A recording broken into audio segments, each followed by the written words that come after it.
Hi guys, I'm Amy. I wanted to come on and do a live because I hit 50 subscribers to celebrate. However, when I went to go do it, I learned that Facebook has a 24-hour waiting period on it.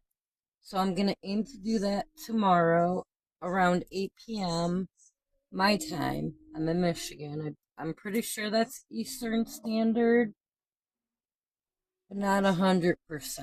Because it seems to me that New York is, and all of them are east of us, and I know they're an hour ahead of us. However, I do know I'm an hour ahead of Chicago at least half the year. I don't know. Maybe that's Indiana. Time zones are so weird across the country. Uh, to me, I don't grasp them very well. But I'm going to come on and do this reading with the Wildwood Tarot and the Wild Unknown Tarot. So I'll be using the books on them, as I definitely haven't learned them by heart yet. And I'm going to do the Wildwood Tarot first. Much bigger book there to get out the way.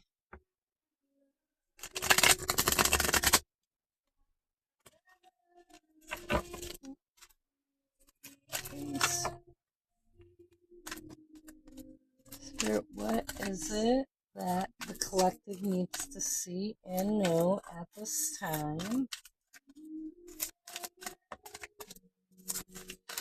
Okay.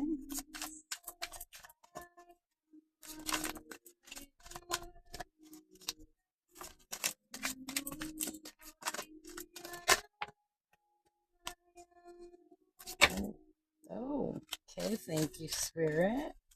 Anything else at this time? Okay, thank you, Spirit.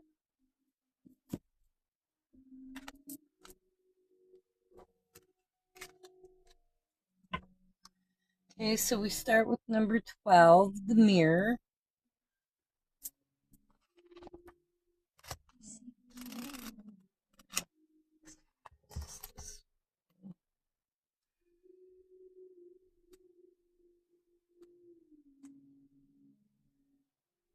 Okay, here we go. 12, the mirror.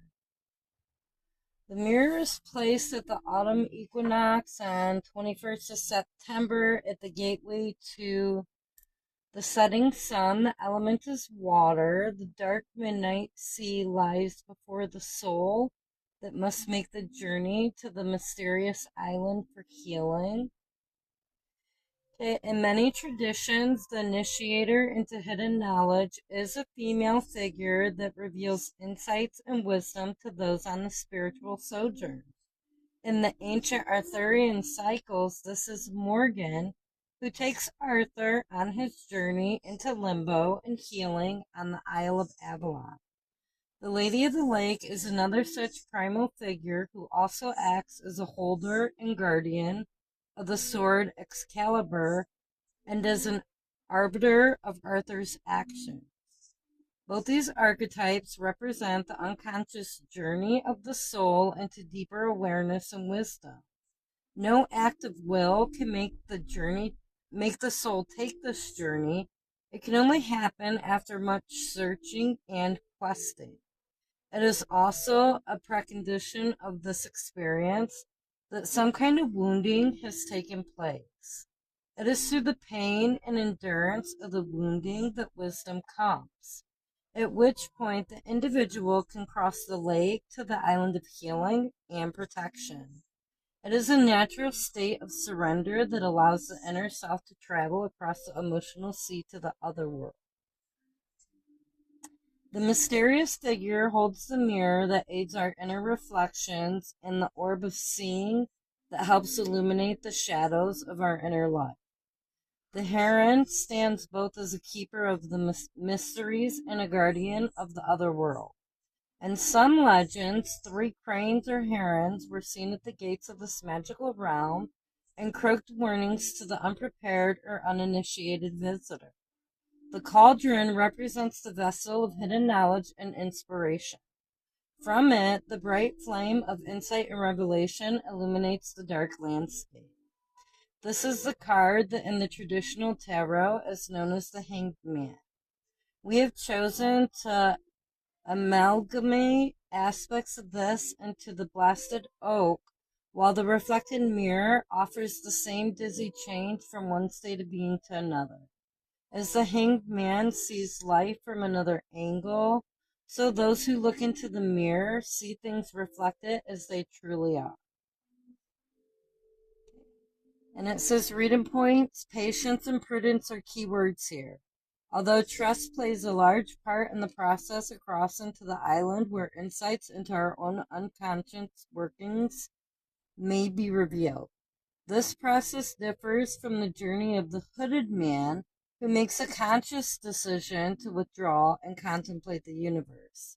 In the mirror, a surrender of will is required. Insights may come from dreams and meditations, but now is not the time to force the pace or drive on with a plan or desire until you've heard what your soul has to say and your bruised and wounded spirit has been healed. Be patient, let the journey commence, and awaken afresh and full of energy, ready to deal with the world and the challenges it raises. And this was on pages 60 and 61. Okay, so that would be the Hanged Man in the traditional tarot. So this is more like being forced to go inward to find that inner light. Okay.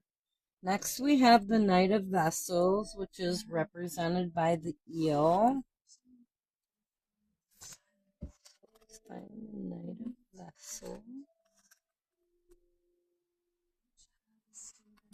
Perfect. Oh my goodness, page 113. January 13th could be relevant to you, or January 2nd with the 12th, or the 12th of any month, or the month of December. Okay, Knight of Vessels eel, position on the wheel, passing through the autumn equinox. Okay. With purity of intent, your destiny defined, you are able to bring wisdom and maturity to your tasks. Embarking on a quest of personal revelation, your visions lead you onward. Your deep feelings are expressed at every turn. Okay, it's about emotional cognizency, discovering how to merge with a concept or find a chord with a person, promoting harmony, cheating on someone, exploiting an emotional situation. So it also can be represent a reception or welcoming, compliance or accord, a quest, a union, or a merger, fantasy, and introspection. Okay, so for you to know what it means for you, you have to think what is the nature of your contract, where are emotions running high, and what needs to be expressed sensitively. Okay, not all things can be expressed unemotionally. Some things need to be expressed very sensitively. Okay, now we have the Queen of Bows coming out. Okay, and with the eel, I want to say that I feel like, yeah, like I said, that it does depend on your own particular situation. With the mirror here and it being about going within, I feel like this is, it does mention union and arrival, and I feel like this is about you coming to a place of arrival, of union within yourself after you go through this process. Some of you may have already gone through the process, the Hanged Man process, and the healing, and you may now be at this point of coming into inner union within yourself, which is about the point that I'm at in my journey. It's taken me a very long time and a lot of hard work. Let's find the Queen of Bows. I really, really do give high props to anyone who actually goes within and does the inner work, you know. This is on page 97, so September 7th or July 9th could be relevant to you.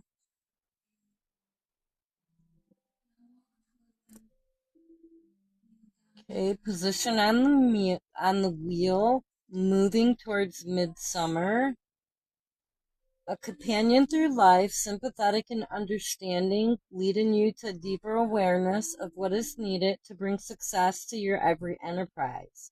Wise and witty, gentle and kindly, the queen supports you and strengthens your resolve. Okay? As an aspect or process, outgoing warmth, it could be about jealousy and rivalry, it could be about unpredictability, retaliation, sympathy, and empathy. As an event or happening, it can be about offering courteous understanding, using your ambition creatively, harboring slights or insults, and undermining the plans of others. A part of your social gathering, a business opportunity, a peace offering, confrontation or burnout, sorcery, or petty spellcraft. So, how you know, like, this is only if you don't resonate with what Spirit's given me from it, then it could mean one of the other meanings for you. By the way, that's why I'm giving my what my intuition's giving me on it, because I'm an intuitive reader, but I'm also reading what the book says, you know, because I definitely place value in the creator's depiction of the, you know, the cards that they design. Okay. So the questions that you ask: how do you influence those around you? How can your plans be best fostered now? Where do you need to be more courteous or understanding? Okay, so this is about kindness and responsibility, an offering of peace and love, helpfulness, courtesy, understanding, enchantment, success, and business. And the energy I'm getting from it is that you doing this inner work, going within, coming into inner union within yourself, balancing that inner feminine and masculine, that is going to bring you to this place of enchantment and success in business. You know, I feel like this is definitely, you're going to feel rewarded in every area of your life once you come into balance within yourself. So you're going to have the financial path showing with this card, okay?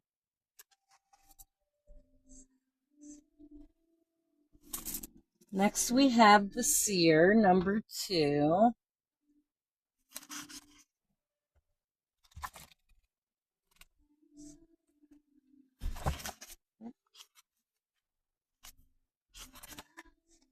Pages 40 and 41. Position on the wheel. The Seer is at the hub of the wheel and the quarter related to water and the emotions and linked to mysteries of the moon and the earth.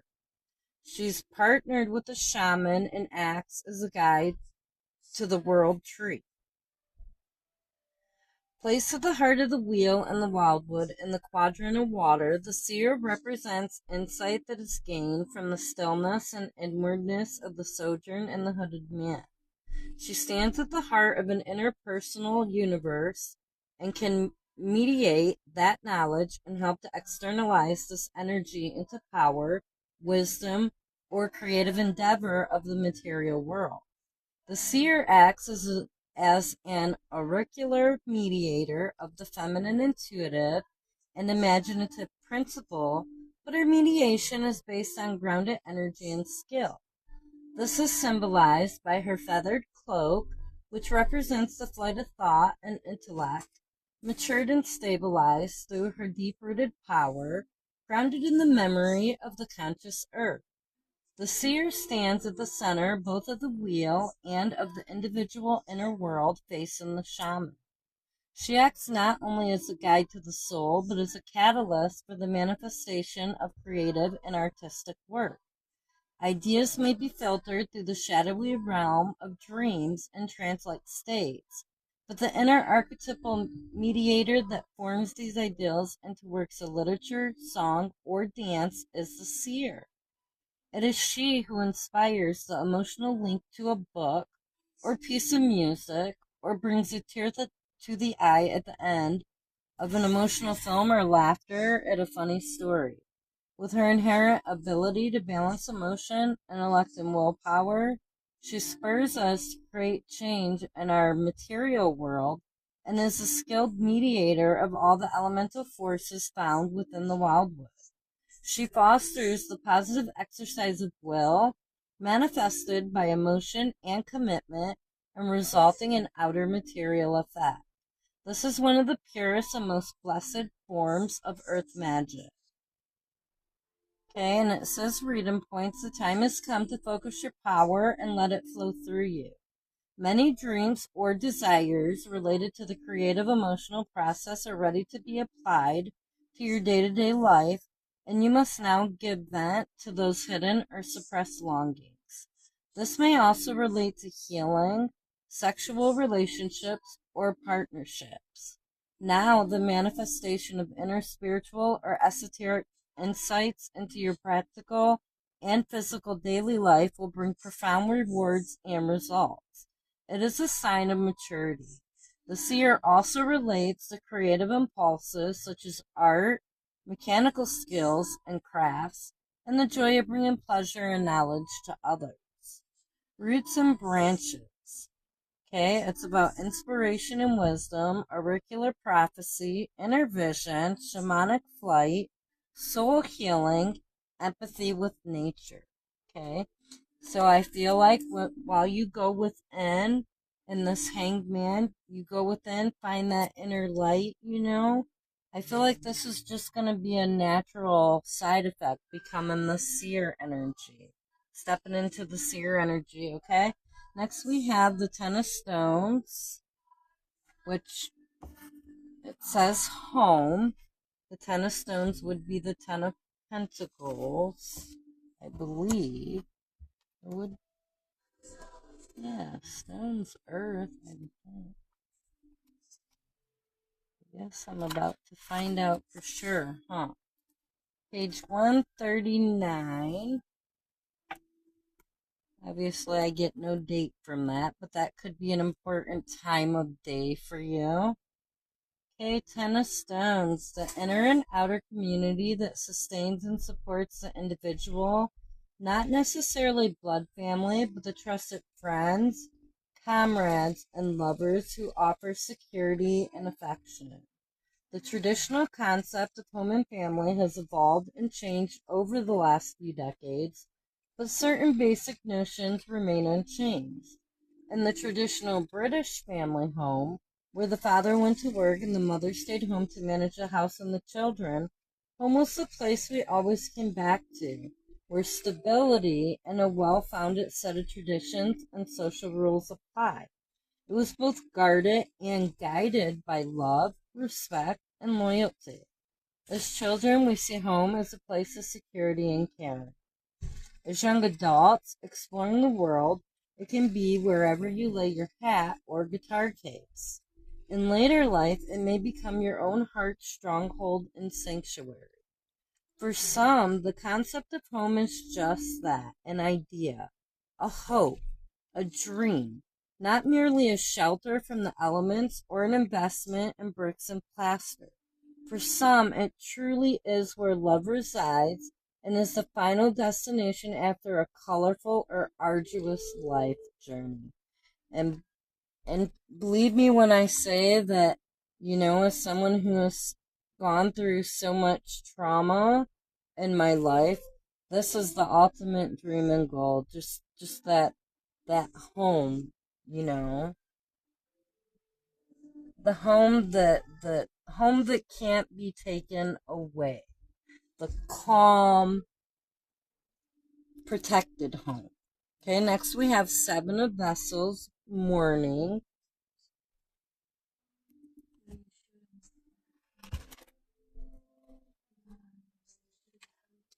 Okay, this is page 121, January 21st, December 1st could be relevant. Okay, this is a time to honor what is dead and mourn for what is gone. Learn the lesson of letting go by offering thanks for cherished memories and being at peace with the past. Mourning begins the process of recovery after failure or bereavement. This process may even be unconscious, for we often do not realize what things were significant to us until they are gone. Mourning serves to ritualize the process of being at peace with loss and honor the passing of what is important and significant in a personal relationship. It allows the tidal flow of emotions to rise and fall naturally through the psyche and brings a sense of closure or completion and peace. This may take time, of course, and some losses are felt more acutely than others, as mourning is a very personal and individual process, sometimes taking years to complete. In Ireland, the wake exemplifies one way of processing and dealing with loss by turning the ritual into a celebration of life and achievement. The celebration of the completed journey and the beginning of a new one has been part of the human mourning process since the dawn of time. Whatever the loss, whoever the wake is being held for, let them go with love and honor their passing with fond memories. Hold the golden, beautiful moments of life close and let their passing not go without a note of reverence for a life fully lived. Okay, so Spirit is asking you to let go of someone that you are having difficulty letting go of. I feel like this is part of why you're being asked to go within in this hermit mode. Okay, next we have number 6, the Forest Lovers. It's funny, we're starting each row here with a major arcana.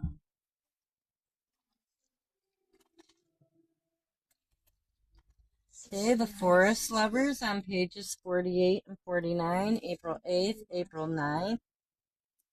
August 4th or September 4th may be relevant to you. Okay, the Forest Lovers represent both balance in relationships and the sexual union between two polarized individuals. This in itself encompasses the love of all nature, both human and ecological, as well as that of individuals. We are each holographic fractions of the universe, containing the whole of creation and the archetypes of the major arcana within us to greater or lesser degree. As we enter the great forest of life itself, we seek emotional richness and harmony at the deepest level. From this, love blossoms, entwining us ever more deeply into a state of being where differences vanish and the dross of greed and possessiveness is burned away in the sweet fires of life. True love comes from the joining of two polar energies to create a third force or consciousness. It is an interchange of energy and passion, not the surrender or domination of either, but a voluntary exchange of willpower and respect.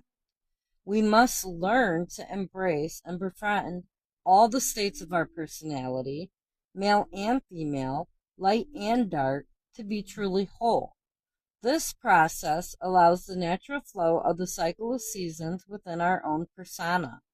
If we fail to welcome all the archetypes into our own house, they become disowned and troublesome, like mental poltergeists gently tapping on the window seeking to be acknowledged.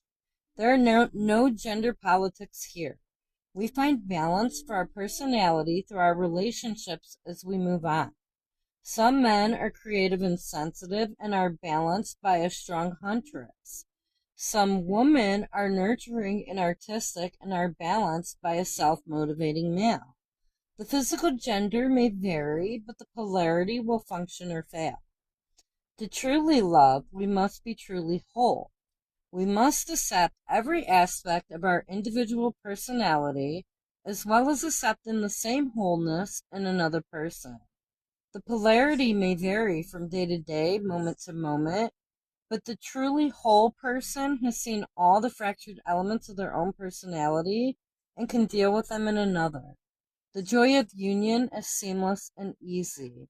Love is its own reward. On a personal level, love is a universal gift to the generous heart, and the seeker will find balance through inner harmony and healing.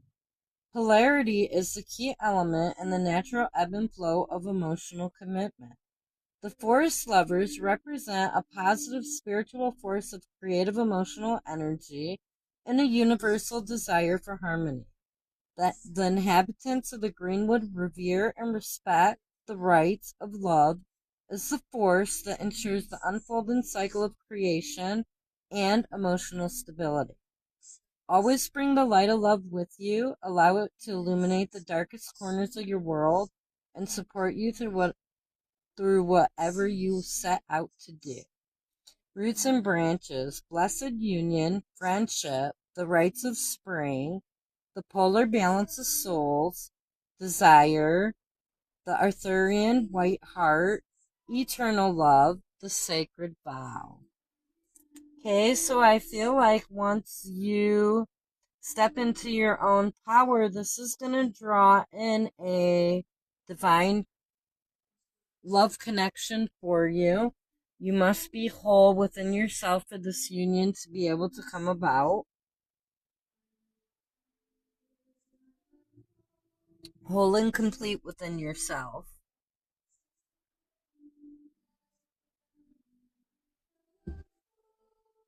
Okay, and finally from this deck we have the Ace of Arrows, the Breath of Life.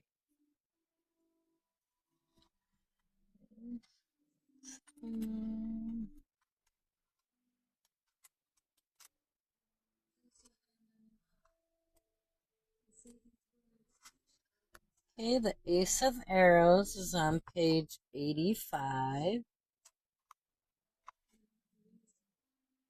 The Uffington Chalk Hill figure breathes the vitality of life, a renewal of vitality combined with knowledge of where you wish to be and how to get there. It is believed that if you stand on the eye of the Uffington white horse and make a wish, you will gain wisdom and your wish will come true.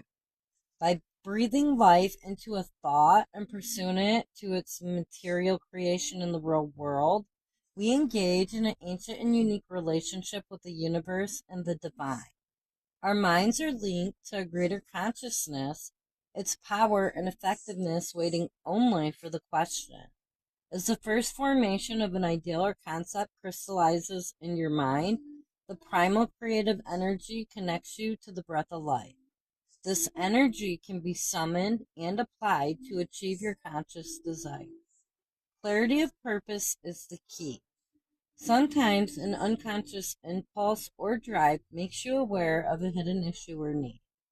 Such issues may appear in dreams, often signaling their presence in this way because of a lack of attention paid to them or a lack of confidence in our own processes and abilities. Our unique connection with the universe ensures that those issues are brought into our everyday awareness. And that is page 85, so August 5th, May 8th may be relevant.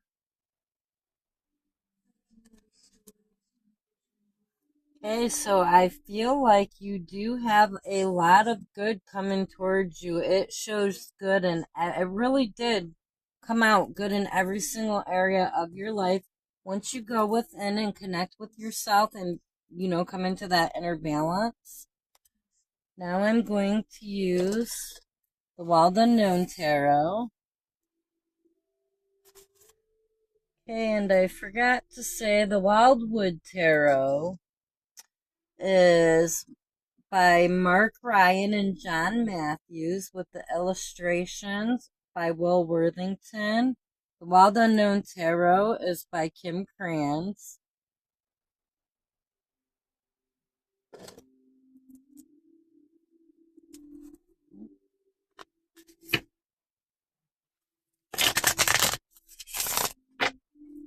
Okay, so Spirit, please show me what the collective needs to see and know at this time.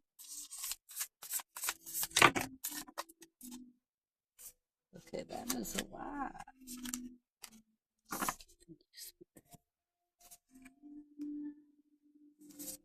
Okay, so we start with the Son of Cups. Beautiful swan there. And I have to say, divine love, the forest lovers coming out of that deck. Now we have a swan here on the Son of Cups. I'm kind of getting twin flame energy, so, you may resonate with being on the twin flame journey. You don't have to. I am feeling that energy here, though. Pentacles, swords. Okay, Son of Cups, page 96 and 97. So we got September 6th or 7th, June 9th, July 9th. That could be relevant. Artistic and introspective. Like all of the Cups family, the Sun truly excels within the arts. He's usually a musician or a visual artist of some kind, and he finds success within his field.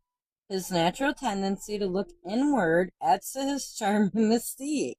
To others, he may seem secretive and even peaceful, while deep inside he carries a dark kernel of intensity. Is this not exactly what I just told you to be like? The energy I told you to get in. The Son of Cups just described what... Okay, this is just confirmation, though. I love when Spirit confirms, confirms a reading within a reading. I love it. Okay, now we have Two of Pentacles coming up.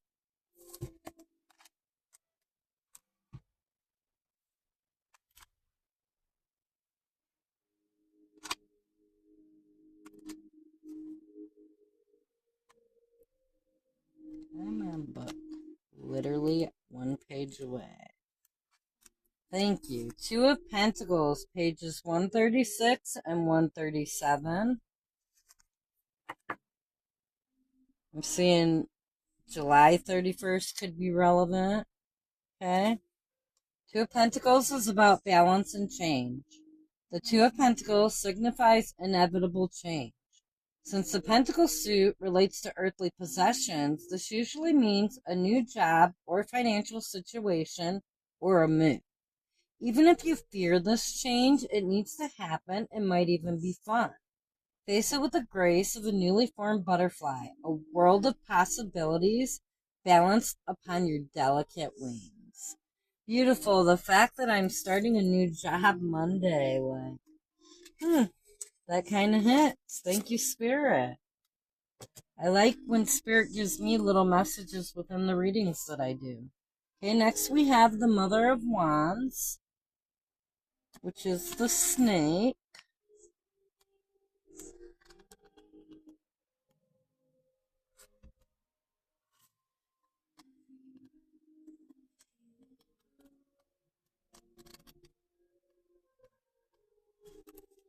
Okay, Mother of Wands, pages 68 and 69. 69 gives me twin flame energy and Cancer energy.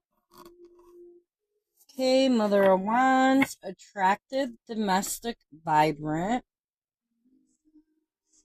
Mother of Wands is a vibrant woman and a happy mother. Family comes first in her world. She's very protective of it and is the dominant parent within the home. Though proud and determined, she has enough grace and beauty that you'd hardly notice her forceful nature. Oftentimes, she's overcome great pain or trauma in her life. It's important not to get on her bad side. Okay, okay, so I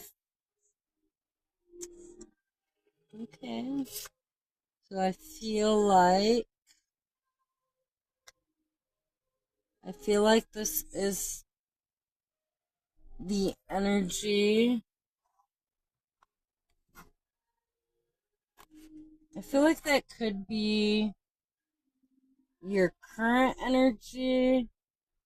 You don't have to be a mother yourself, but perhaps you are a caretaker in some way, shape, or form. Next, we have the Daughter of Swords, and that is the owl.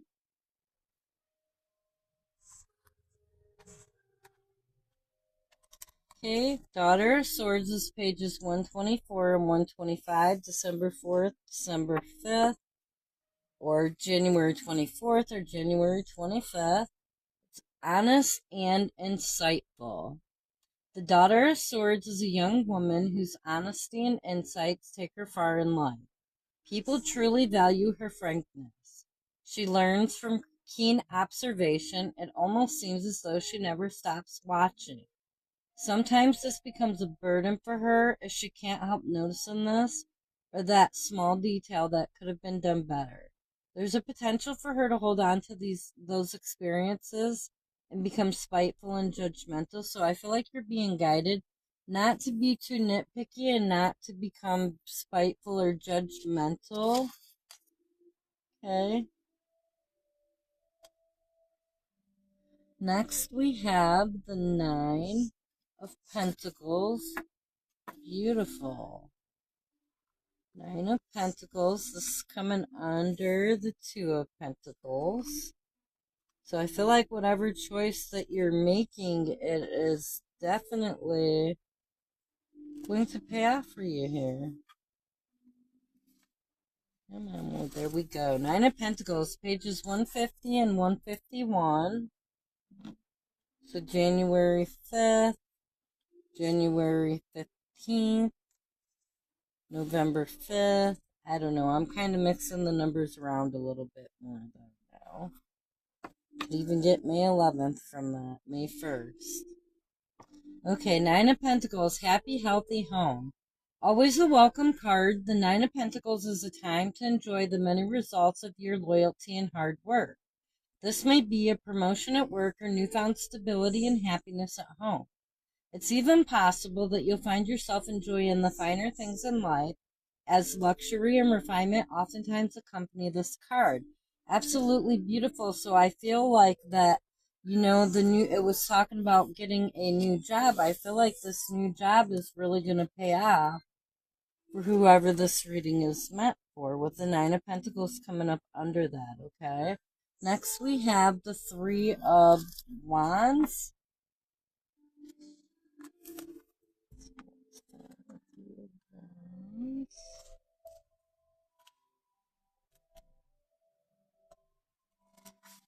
Okay, pages 48 and 49, April 8th, April 9th could be relevant.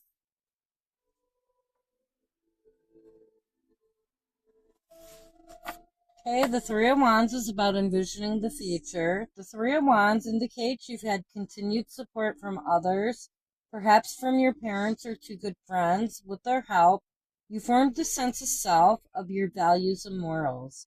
But now it's time to rely on yourself for guidance. Clarify your goals and cast others' needs and opinions aside. The future is infinite and it is yours. No one else can see through its layers of light and shadow. Okay, and I feel like this is about your mission work, okay? And it's like this side is kind of about everything, but this whole side really seems to kind of be about getting on your mission work, stepping into your power. And now we have the Eight of Pentacles. Man, the amount of pentacles coming out here on this side is, wow. Very heavy earth energy, by the way. Pentacles are earth energy. That would be Taurus, Virgo, and Capricorn. Okay, Eight of Pentacles is about craftsmanship and skill, pages 148 and 149. Yeah, I'm not even going with, maybe the times 148 or 149 could be relevant, or 841, 941 might be relevant to you. Okay, the Eight of Pentacles is about craftsmanship and skill. The spider is a true master of her craft. She weaves against all odds with skill, intricacy, and confidence. The Eight of Pentacles requires a similar approach. Hone your skills. You are close to finding mastery at your craft, so strive for it. Pay attention to all the details. In some cases, this card means you need to find a new hobby, something you truly enjoy, start a project, become good at it.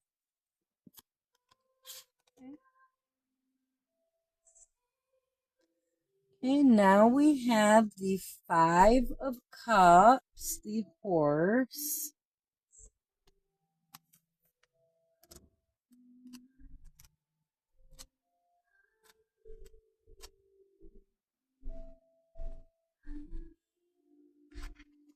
Okay, this is pages 82 and 83, August 2nd, August 3rd, February 8th, March 8th could be relevant to you. Five of Cups is about grief and disappointment. The Five of Cups indicates a time of sorrow. A relationship may fall apart or an old friend could slip away. There will be disappointment and even regret. When this card appears, it's important not to make any hasty decisions. It may also be helpful to look at the type of expectations that you place on others. Perhaps they can never do enough to please you. Okay, so make sure you're not pushing people away by expecting too much out of them, is what I'm getting from that. Okay? And then the final card is the Son of Wands. And again, we have a snake. So we had the Mother of Wands that was a snake. Now we have the Son of Wands, which is also a snake. Okay, pages 66 and 67. June 6th, June 7th, July 6th, June 6th. Yeah, I already said June 6th. Okay, I'm losing myself here. Son of Wands is charming and adventurous. The Son of Wands is a true charmer. He's handsome and adventurous and seems to say all the right things. Some call him the White Knight of the Tarot, but at some point you may find he becomes hard to know. Trust your instinct with this one. Perfection is an illusion, and perhaps this is who you are being asked to let go of. Okay, because that was, I mean, the charming and adventurous, I still get that this is someone, I'm just getting sneaky energy from it, okay? I don't know why, but I'm getting sneaky energy from it. So just be weary that you have a masculine in your energy that may be up to sneak something sneaky.